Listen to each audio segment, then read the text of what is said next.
การทำแบบสร้างโมเดลนะฮะในการทำมาดูกันเลยนะ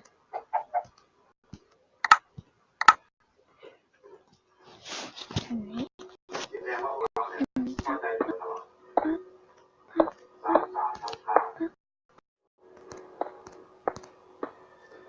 ข้อนี้นะมันจะหมุนไฟดูดนะ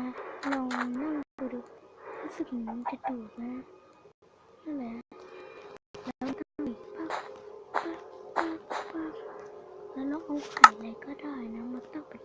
โมเดลเช่นคลิปเปอร์ตั้งไปคลิปเปอร์มันจะไม่ออกไม่ได้นะปะ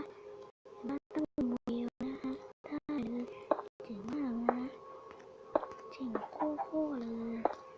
นะโคตรเลยก็ลองมาที่นี่ก่อนได้นะ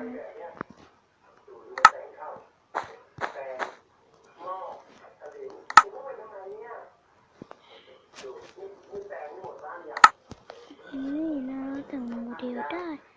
นะฮะมันก็จะไม่ขยับทิ้งไปไหนนะเห็นปะตีมันก็จะออกแต่ถ้าไม่ตีมันไม่ออกมันก็จะอยู่กับที่ด้วยนะจริงเปล่ามันจะไม่ออกนะนี่นะคิปเปอร์มันคูล